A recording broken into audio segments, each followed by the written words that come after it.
exceedingly handsome, with all the servants and each article of plate, which Mr. Collins promised and elaborately described. You must not be surprised, my dear Eliza, that Mr. Darcy will be in appearance, bringing with him a Colonel Fitzwilliam, the younger son of his uncle.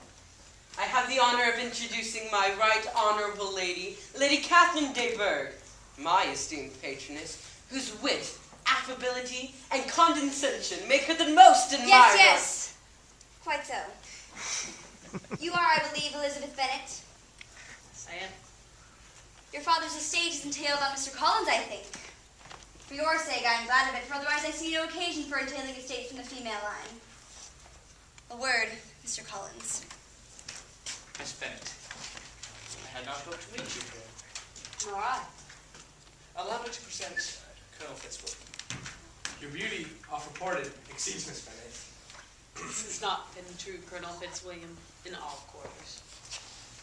Miss Bennet, your family. My family? How many sisters have you, Miss Bennet? I have 4 sisters. That is a great many. Are you the eldest? I am the second.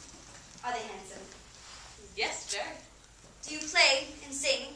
Do you draw? No, not at all. What? None of you? That's quite odd. Has your governess left you? We never had a governess. No governess. How was that possible? 5 daughters brought up at home without a governess. I have never heard of such a thing. Your mother must have been quite a slave to your education. Not perhaps as you might think.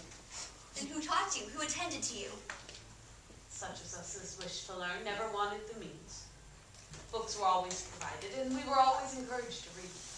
Those of us who chose to stay idle certainly might. Aye, no doubt. But that is what a governess will prevent. Had I known your mother, I should have urged her most strenuously to engage one. Are any of your younger sisters out?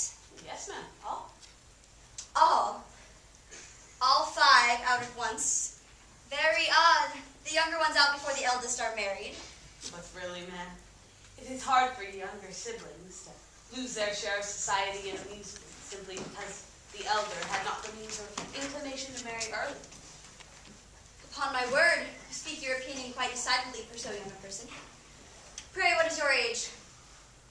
Well, with 3 younger sisters grown up, your ladyship can hardly expect me to own to it. What are you saying, Fitzwilliam? What are you telling Miss Bennet?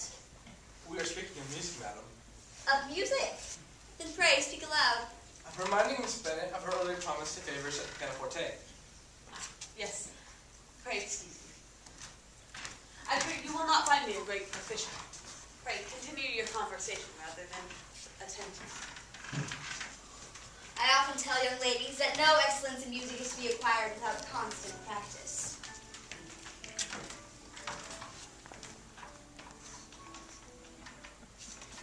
You frighten me, Mr. Darcy. But I must warn you, my courage only rises with every attempt to intimidate me. You cannot really believe I entertain any design of alarming you? I've had the great pleasure of your company for long enough to know that you occasionally take delight in expressing opinions which are not, in fact, your own. Colonel Fitzwilliam, your cousin will give you a very pretty notion of me, and teach you not to believe a word I say. Take care, sir, for you are provoking me to retaliate, and such things may come out that will shock your relations to hear. I am not afraid of you. Pray, let me hear what you accuse him of. I should like to know how such a paragon behaves among strangers. You shall hear, but prepare for something very dreadful. And the first time I ever seen your cousin was at a ball, and he refused to dance, although there were many young ladies sitting in one apartment. I had not at that time the honor of knowing any of the maidens in the assembly, and I am ill qualified to recommend myself to strangers.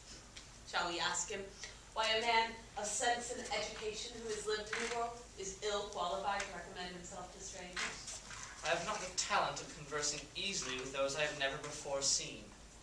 Unfortunately for all present, that is not the case.